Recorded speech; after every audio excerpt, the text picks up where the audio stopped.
December 1943, somewhere near Kharkov on the frozen Eastern Front. Inside a snow-covered German maintenance depot, the wind howls through broken windows. Mechanics in grease-stained field uniforms huddle around a strange vehicle just unloaded from a captured Allied convoy, a small, boxy machine with open sides and a blunt nose. Painted across its hood, half buried in mud, are the faint white letters, U.S. Army. The men laugh at first. To them it looks crude, toy-like compared to the precise angles of a Kübelwagen or the heavy elegance of a Mercedes command car. One sergeant mutters, Amerikanische Einfachheit, American simplicity. Then the lead mechanic turns the key. The engine coughs once, then roars to life in the freezing air. He presses the clutch, shifts, and the Jeep leaps forward, spinning over the ice, turning in tight circles with impossible control. The laughter fades. They test the suspension. It flexes over debris. The motor hums evenly in the cold. No complicated levers. No delicate tuning. Just motion, fast, effortless, unstoppable. For the first time, those German mechanics understand what their generals had been facing all along. The Allies didn't just have more machines. They had the right ones.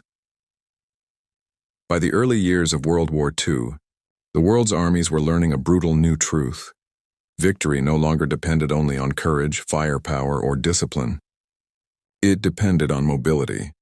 In 1939, when Germany's blitzkrieg rolled into Poland and France, it stunned the world with its speed. Tanks, trucks, and motorcycles moved with precision through enemy lines, coordinating through radio and rapid transport. The Wehrmacht's strength lay in motion, in the illusion that it could be everywhere at once. But as the war dragged on, that illusion began to fade. Germany's logistics, its ability to supply, repair, and redeploy, was already cracking under the strain of endless fronts.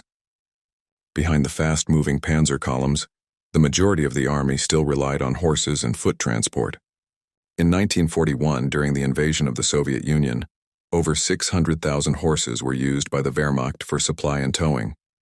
The modern German army was, in reality, a hybrid of 20th century steel and 19th century muscle.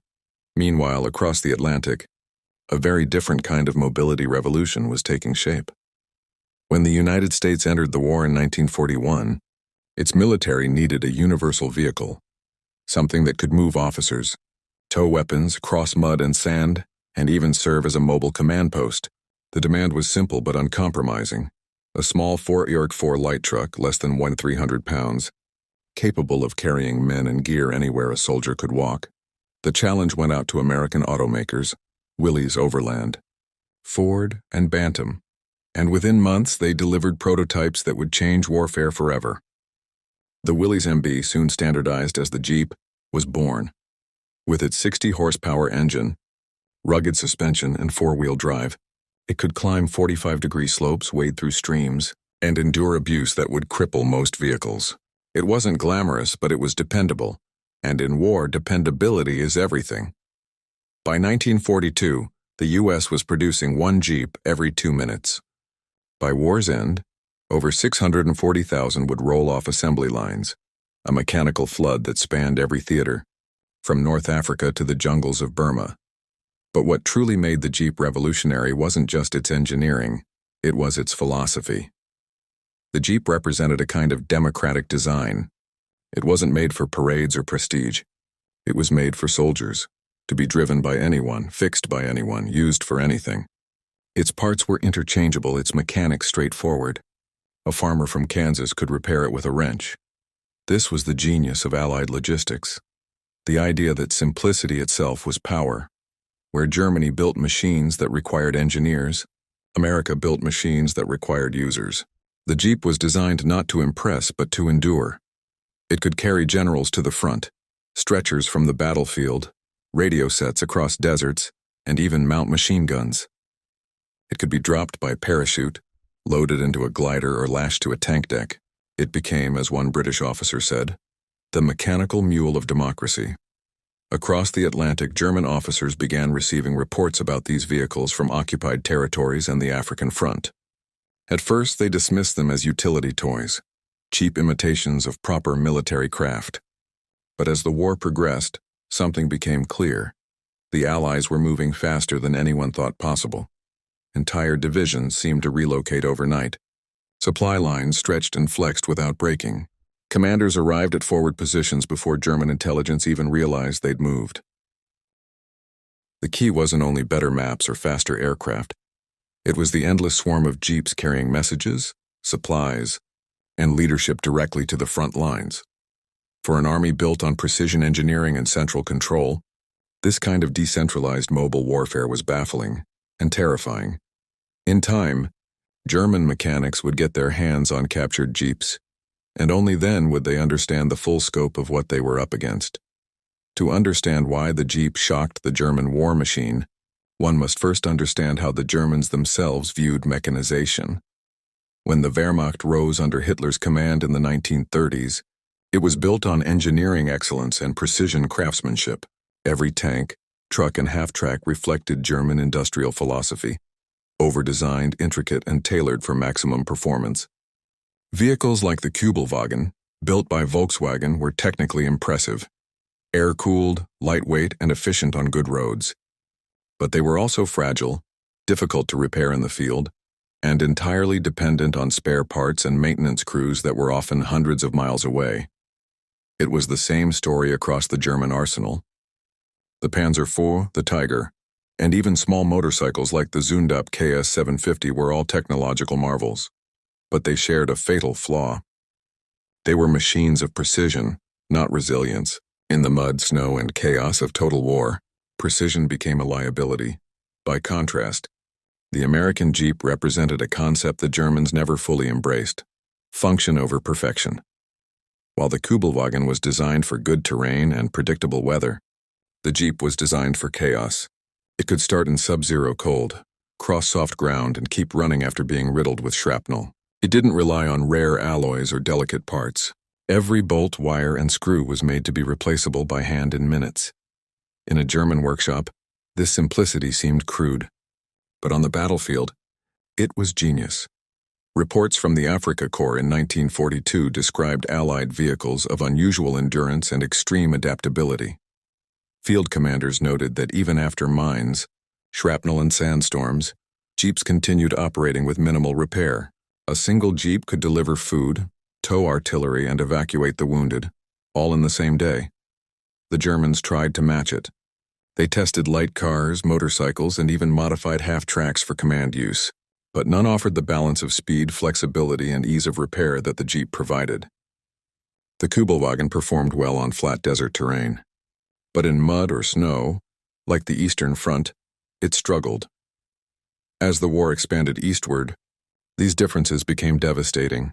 The Eastern Front consumed everything: men, fuel, and vehicles. The roads were frozen in winter.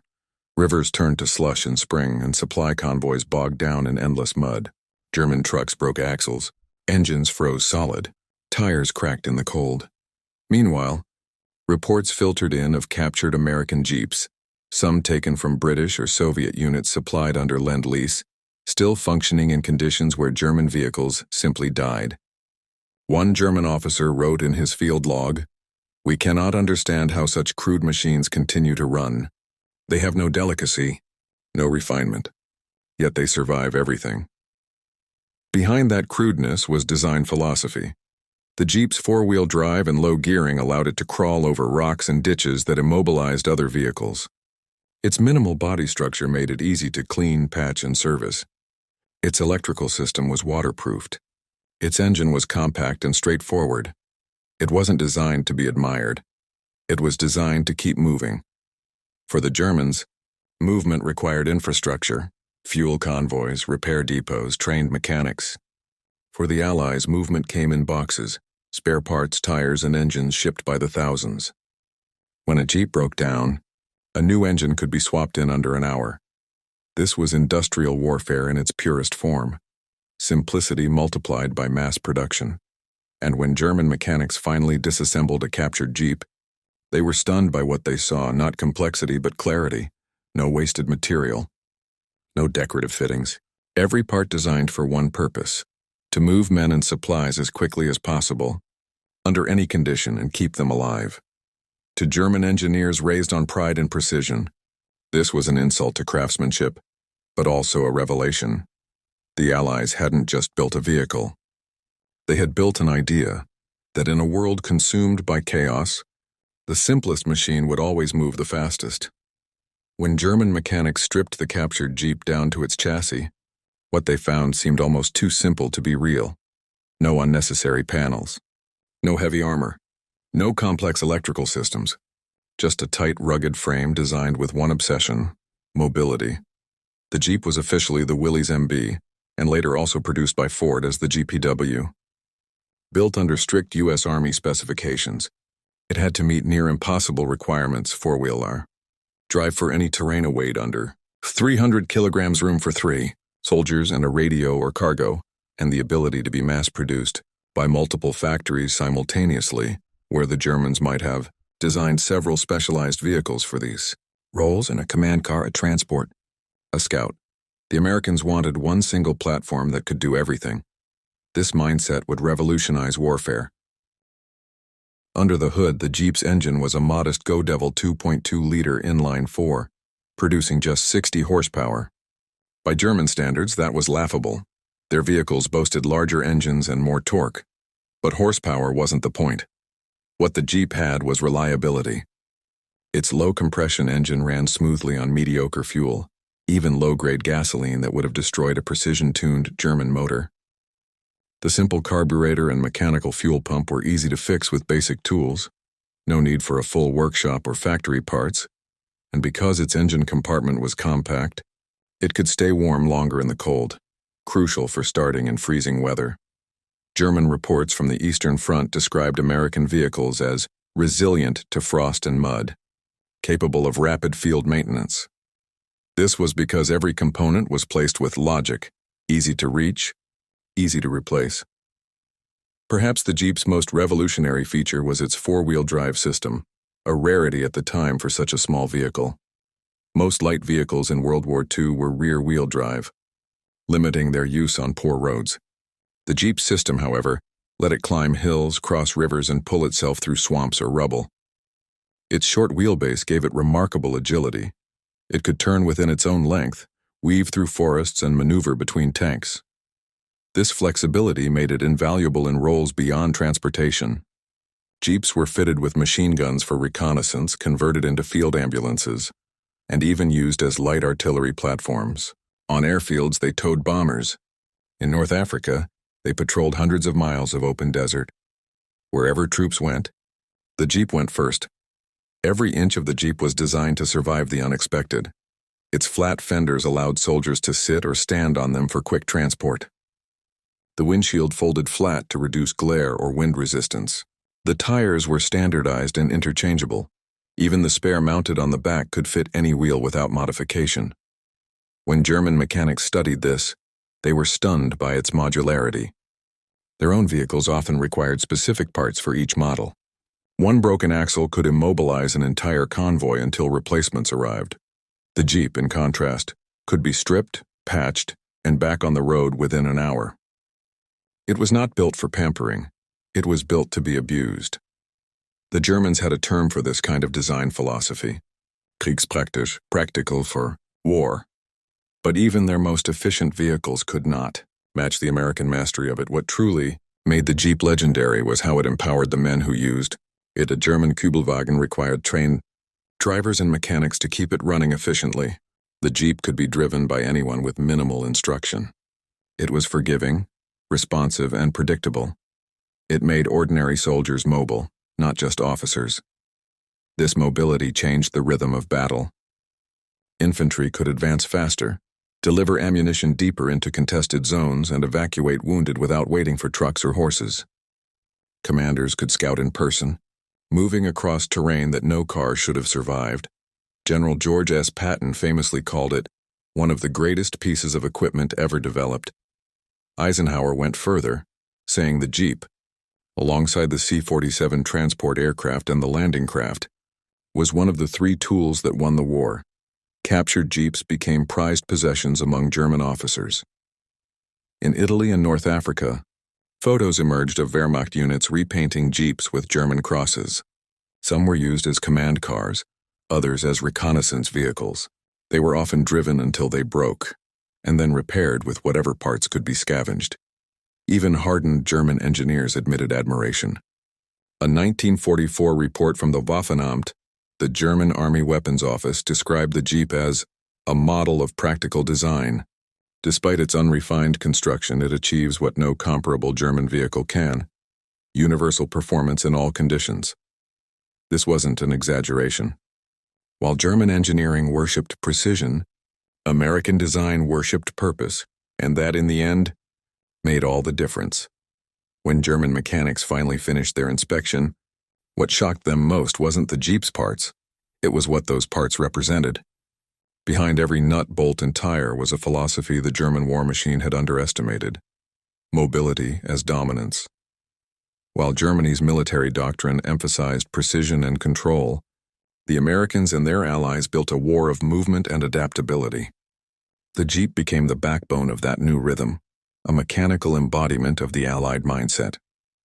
Before the Jeep, small unit tactics were limited by transportation. Infantry moved on foot, supplies by truck, and command by horse or motorcycle. But when the Jeep arrived on the front lines, commanders realized something revolutionary. They could fight faster than the enemy could think. In North Africa, during Operation Torch, and later in Tunisia, Allied troops used Jeeps to perform rapid hit-and-run scouting raids. They appeared suddenly, struck hard, and vanished before the Germans could react.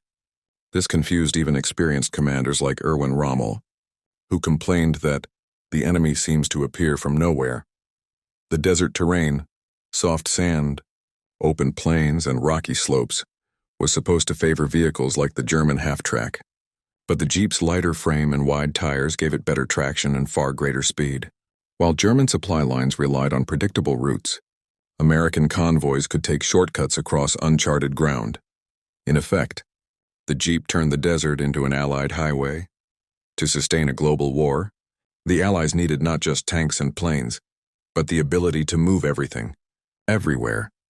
The Jeep became the smallest unit of a massive logistical system. It could tow trailers, carry stretchers, haul ammunition, or ferry officers between divisions. Its size allowed it to be loaded onto ships, dropped by parachute, or even lifted by glider. A single Jeep could drive straight off a transport ship onto a beach, ready for action within minutes. During the D-Day landings in June 1944, over 30,000 Jeeps were deployed across Normandy within weeks. They became the first vehicles to roll through the ruins of Caen, the hedgerows of Saint-Lô, and the cobblestones of liberated Paris. Where German convoys struggled to adapt to damaged roads or enemy ambushes, the Allies could redirect their flow almost instantly. With a fleet of Jeeps, supply officers could bypass bottlenecks, scout alternate routes, or hand-deliver fuel and rations where trucks couldn't go. This flexibility, multiplied thousands of times, turned logistics from a vulnerability into a weapon. The Jeep wasn't just for soldiers. It became the throne of the modern battlefield commander. From Eisenhower in Europe to MacArthur in the Pacific, generals trusted the Jeep to carry them wherever the fight was thickest. Its open design allowed leaders to stand while moving, scanning the terrain, issuing orders on the fly. German officers, confined in heavy staff cars, often found themselves separated from the front by both distance and time. But Allied commanders seated on those bare metal benches with wind whipping in their faces could make split-second decisions on the ground.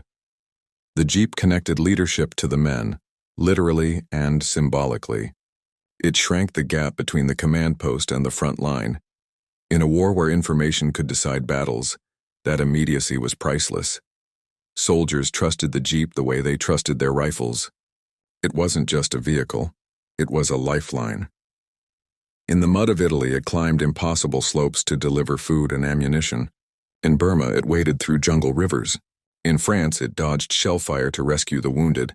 Its engine's distinctive hum became the sound of reliability. No matter how grim the front looked, if a Jeep could make it through, morale lifted. For the Germans, the effect was the opposite. The sudden roar of Jeep engines often meant a new Allied advance, another outflanking maneuver, or a surprise infiltration at night. Even small patrols of Jeeps armed with .50 caliber machine guns were enough to sow confusion. It wasn't just the machine's speed, it was the message it carried. The Allies were always moving forward. By 1943, German intelligence had gathered enough captured vehicles to study the Jeep thoroughly. Engineers praised its construction and even proposed a similar lightweight all-terrain vehicle for the Wehrmacht. But Germany was already stretched thin. Raw materials, factory space, and time were all running out. The closest they came was the Volkswagen Kübelwagen, efficient on roads and light terrain but lacking true four-wheel drive. When faced with mud, snow, or steep climbs, it failed where the Jeep thrived. Some late-war projects, like the Schwimmwagen, an amphibious version, showed ingenuity, but they couldn't be built in the numbers required. By then, Allied Jeeps numbered in the hundreds of thousands, flowing off American assembly lines like water. The war economy that produced the Jeep was as unstoppable as the vehicle itself. By the end of the war, the Jeep had become more than a weapon. It was a symbol of Allied ingenuity, freedom, and resilience. In liberated villages, children climbed onto Jeeps waving flags. In Europe's ruined cities, it was the first sign that the tide had turned. Even Soviet troops admired its simplicity. Many used Lend-Lease Jeeps well into the Cold War. For German soldiers who had once mocked it, the Jeep came to represent the industrial and tactical power that had overwhelmed them. It wasn't grand like a Tiger tank, but it had done what even tanks couldn't. It won the movement of war. The captured mechanics at Kharkov, who once laughed at its tiny frame, finally saw the truth. This unassuming American machine was the quiet engine behind the Allies' lightning pace. And soon, they would watch as that same simplicity, multiplied 1,000,000 times, rolled through the heart of Europe itself. By mid-1944, the Allies were no longer chasing the war. They were driving it. From the beaches of Normandy to the jungles of Burma, a single sound echoed wherever the front advanced, the growl of a Jeep engine cutting through dust, mud, and gunfire. The vehicle that began as a utility tool had now become the pulse of the Allied advance. Every major operation that summer, Overlord, Cobra, Market Garden, Dragoon, moved on wheels barely taller than a man's waist. June 6, 1944. Normandy. When the first waves of troops stormed ashore under the shadow of German bunkers, chaos ruled. Landing craft were destroyed, tanks stuck in the sand, and supply lines threatened to collapse under enemy fire. But within hours, as engineers cleared paths through the wreckage, Jeeps began to roll off landing ships. They darted across the sand, weaving through craters and barbed wire, carrying ammunition, medics, and radio teams. In one D-Day report, a U.S. Army officer wrote, "The first wheels to turn on the beaches of Normandy were on Jeeps, and once they started, they never stopped." Those small vehicles linked the beachhead to the inland advance. They hauled artillery shells up the bluffs, ferried wounded back to the shore, and connected commanders who had been cut off by smoke and gunfire. The German defenders, used to immobilizing Allied troops with artillery fire, were stunned. The Americans weren't waiting to regroup. They were already moving. By nightfall, as tanks struggled to navigate the rubble, Jeeps had already reached villages miles inland, carrying forward observers who directed naval bombardments and fighter-bomber strikes. It wasn't just a beachhead anymore. It was the beginning of a mobile war. A month later, in late July 1944, the Allies launched Operation Cobra, the breakout from the Normandy hedgerows. For weeks, both sides had been locked in brutal close combat. German tanks and machine guns dominated the narrow lanes and thick hedges, turning each field into a death trap. Infantry advanced at walking pace. Progress was measured in meters. Then came the breakout. After a devastating aerial bombardment shattered the German front, U.S. forces surged forward. And at the heart of the charge, hundreds of Jeeps racing through the gaps faster than tanks could follow. They didn't wait for cleared roads. They didn't wait for orders. Units leapfrogged each other, establishing command posts and supply caches deep behind enemy lines. In a matter of hours, what had been a stalemate became a rout. One German officer, captured days later, confessed in disbelief, "We had no idea how fast they could move. One moment they were in front of us, the next they were everywhere." The Jeep had turned the Allied army into a fluid, unpredictable force, capable of appearing from nowhere and vanishing just as quickly. That velocity shattered the myth of German control over European terrain. In September 1944, the Allies attempted one of the most ambitious airborne operations of the Foreign Market Garden, a plan to seize a series of bridges across the Netherlands. Paratroopers dropped behind enemy lines to hold key crossings while ground forces, and including fast-moving jeep columns, raced north to relieve them. The plan ultimately faltered at Arnhem, but the operation revealed something extraordinary. The Allies could now coordinate land, air, and mechanized units across hundreds of miles, connected by a shared mobility network. In footage from the time, long lines of jeeps can be seen snaking through Dutch villages, carrying troops, ammunition, and engineers. Even when bridges were destroyed, jeeps crossed rivers on makeshift rafts or drove through shallow water, their engines wrapped in waterproof sheeting. What had once been a plodding, cautious war of attrition had become a symphony of motion, one powered by an unglamorous but unstoppable machine. While Europe burned, half a world away, jeeps were rewriting the rules of war in the Pacific. On island after island, Saipan, Leyte, Iwo Jima, they were the first vehicles to touch the beaches, bouncing over coral and sand. In jungles where tanks could barely move, jeeps carried radios and stretcher teams through narrow trails under enemy fire. Marines often used them as mobile command posts, setting up antennas directly on the chassis to maintain radio contact between ships, air squadrons, and infantry units. General Douglas MacArthur personally toured liberated towns in the Philippines from the passenger seat of a jeep, standing upright as crowds cheered. The image was symbolic.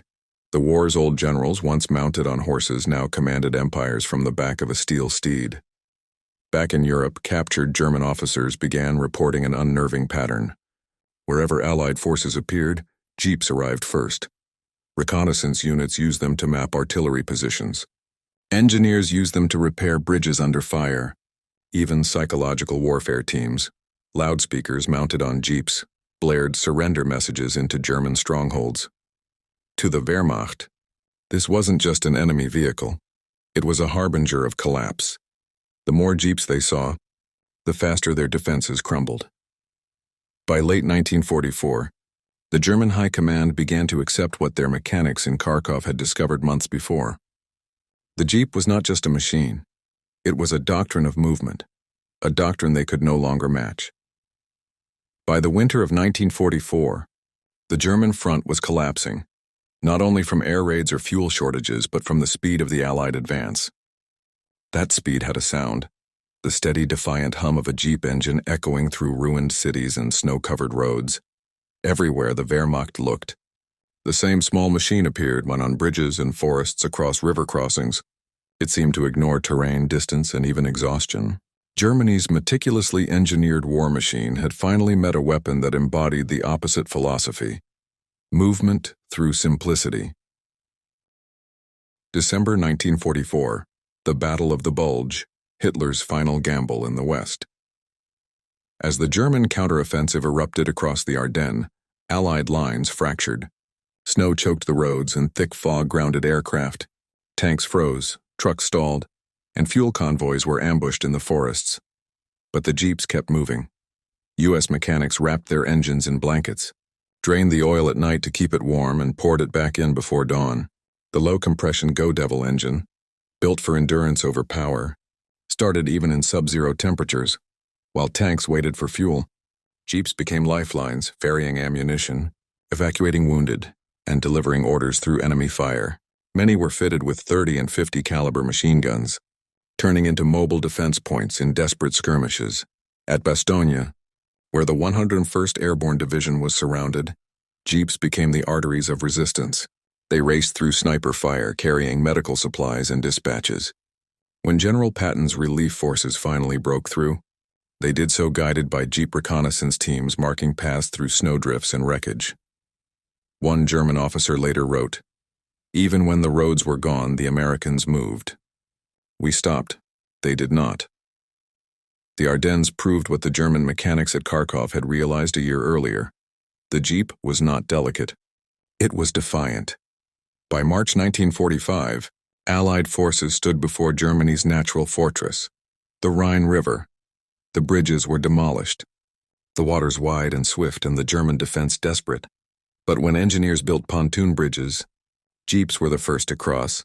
Photographs from the time show them bouncing across floating planks, headlights covered, engines muffled, carrying scouts and signal operators into the heart of Germany. They established radio posts and directed armored columns that followed hours later. In some cases, jeeps were ferried across by assault boats or driven through the shallows under fire. Their size and weight made them ideal for rapid amphibious transitions, something no German equivalent could manage. Within days, Patton's Third Army was racing eastward at a pace that stunned the German defenders.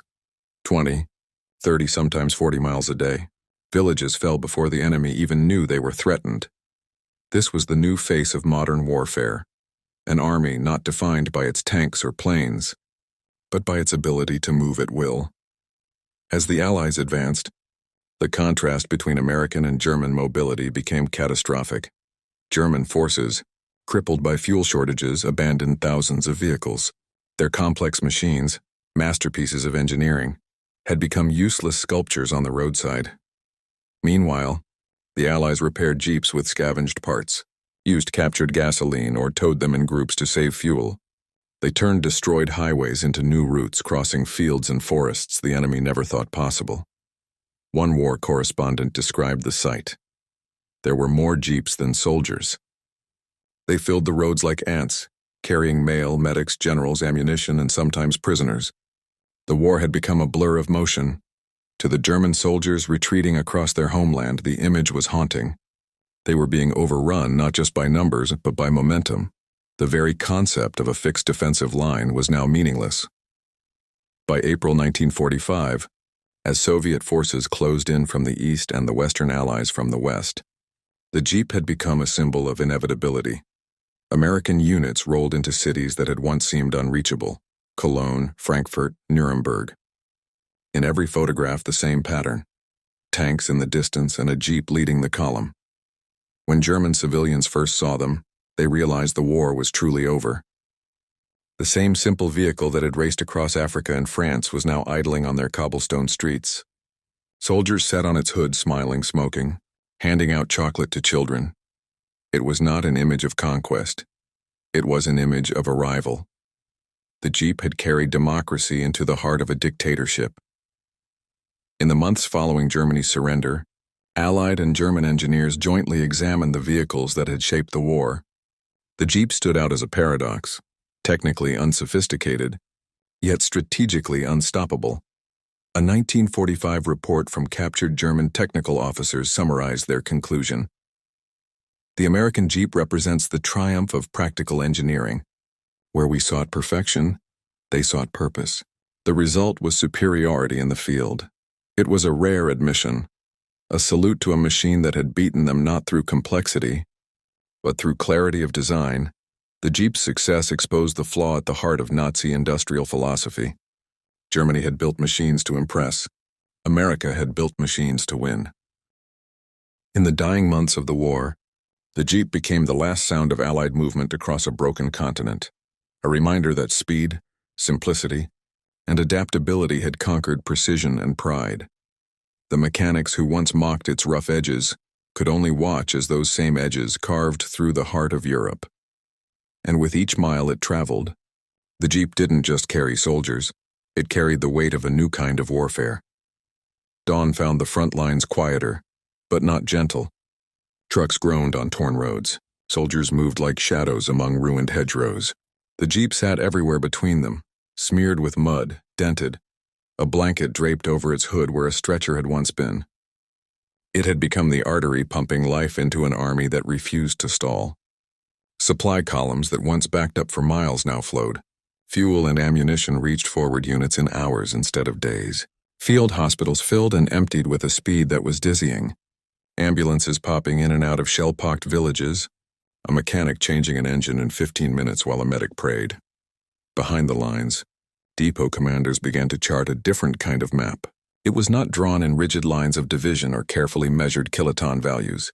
It was a map of routes, shortcuts, and improvised crossings, routes only a small, sure-footed vehicle could exploit. Engineers discovered that a single jeep on a muddy track could save an entire battalion from paralysis. Radio operators, once tethered to static posts, roamed with whip antennas mounted on a spare rack. giving commanders eyes and ears in places reconnaissance planes could not reach. The Jeep did not merely transport, it extended command. Generals rode in open cabs and made decisions 3 miles closer to the fighting than their predecessors had dared. In workshops once proud of machining tolerances and ornamental trim, German technicians wrote begrudging notes. They cataloged the Jeep's parts with a vocabulary of astonishment. How little was needed, how quickly it could be repaired, how often a replacement part was simply a bolt salvaged from a ruined depot. Their reports read like confessions. Where they had built custom fittings for each vehicle family, the Americans had standardized. Bolts were bolts. Bushings were bushings. A broken axle did not stop a column. It was replaced, tightened, and gone. The enemy's admiration tasted bitter. The effect on tactics was quiet but decisive. Patrols that once moved cautiously, fearful of ambush and potholes, now struck with the confidence of speed. Night raids became daytime problems for defenders because Jeeps could move over shell-cratered roads and through orchards that slowed heavier vehicles. Reconnaissance no longer meant sending a single scout with a map. It meant dozens of small teams fanning out in parallel, returning with immediate positions, enemy dispositions, and even suggestions for where artillery should land. When advance elements met resistance, they no longer waited for logistics to catch up. They improvised routes, bypassed choke points, and kept momentum. Momentum by then was a weapon. Civilians felt it too. In liberated towns, the first faces they saw were often grimed Americans standing on Jeep running boards, offering cigarettes and canned rations. The Jeep was the first hint that an occupation had ended, and that normality, however fragile, might return. Photographers seized the image. Children perched on fenders, soldiers propping maps on hoods, chaplains reading short prayers beside open glove boxes. Those photographs would later hang in museums and family albums, small proofs of a machine's outsized human consequence. Industry took notice even faster. Factories that had once competed on precision now competed on volume and interchangeability. Designers sketched vehicles that favored ease of repair and modular parts. The Jeep's influence radiated into peacetime factories, into agricultural vehicles, and into civilian life where 1,000 practical uses awaited its cheap, rugged blueprint. Military planners on every side rewired doctrine. Fractionalized logistics, decentralized command, and rapid response units became central tenets.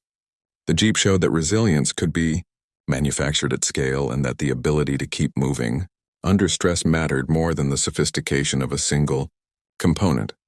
When technicians finally sat down in captured workshops to examine a dozen seized Jeeps, they found not elegance but intention.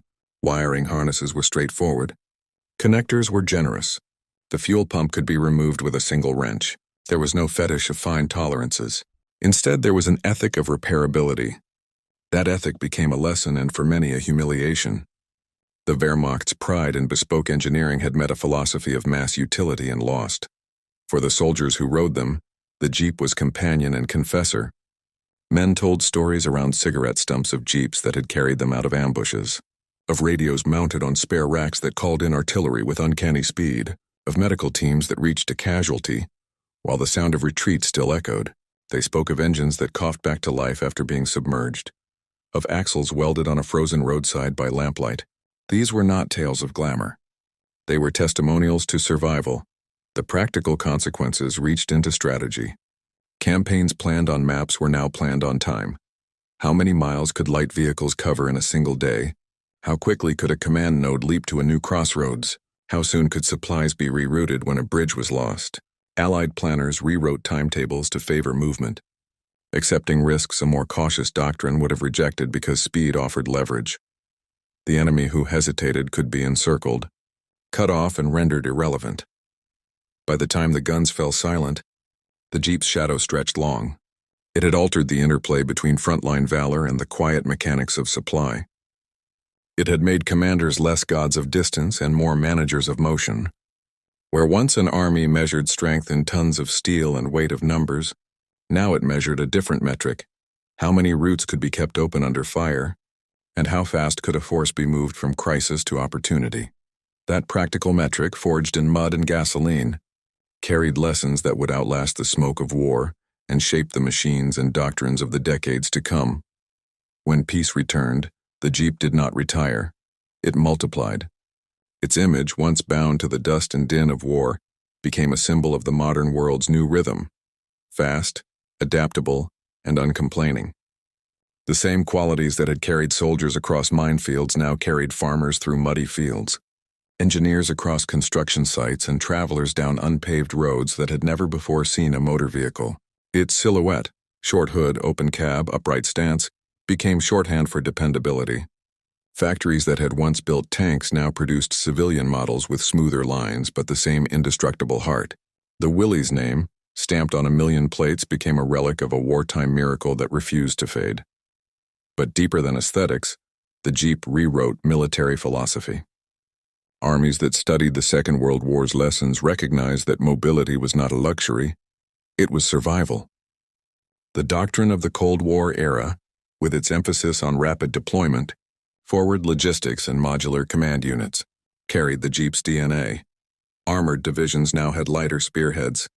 Paratroopers expected transport to be waiting the moment they landed, and even nuclear-era strategies hinged on the ability to move before being seen. The small vehicle that once darted through hedgerows had taught generals to think in speed, rather than territory. Its influence spread across oceans. The Soviet Gaz-67, the British Land Rover, the French Delahaye, and later Japan's Toyota Land Cruiser all bore traces of its design, not just in appearance but in philosophy. Every nation that sought to rebuild after war wanted a machine that could carry its weight through ruin. The Jeep's simplicity offered the blueprint, a machine that could be fixed with a wrench and a will, that did not demand privilege of maintenance or terrain. It was democracy cast in steel. For veterans, it became memory on wheels. Many bought surplus Jeeps when they returned home, not out of nostalgia but familiarity. They trusted its sound, the way it started, the way it seemed to shrug off hardship. On back roads and farms, children grew up riding on fenders just as their fathers once had in Europe or the Pacific. The war's most enduring image, the open Jeep with two men and a map, slowly faded into something gentler, but never lost its pulse. Decades later, when historians tried to define why the Allied advance moved with such relentless pace, they spoke of factories, fuel, and numbers. But beneath those statistics ran a subtler current, a culture of motion. The Jeep had not only carried troops, it had taught them to expect constant movement, to make decisions on the go, to trust machinery that did not hesitate.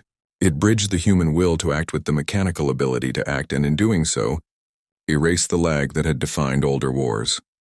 Long after the last battlefield had quieted, the Jeep's descendants roamed jungles, deserts, and frozen tundra under new flags and new wars.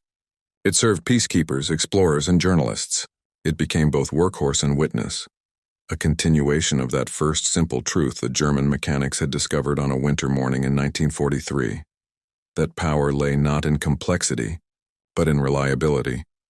Even today, when engines are digital and warfare is waged by machines that fly without pilots, the spirit of that little vehicle persists, a reminder that victory often belongs not to the grand or the intricate, but to the machine that simply keeps moving when everything else stops. In that cold, echoing garage somewhere in occupied Europe, a German mechanic once turned the ignition of a captured American Jeep. The engine coughed, rattled, and then settled into an easy, unbothered hum, a sound too alive, too steady for something so small. Around him, officers watched in silence, the realization sinking like a stone. This simple, unassuming machine was the secret pulse of an army that never stopped moving. It didn't need perfection. It only needed to endure. In that moment, the war's lesson revealed itself. Sometimes victory doesn't roar. It just keeps going.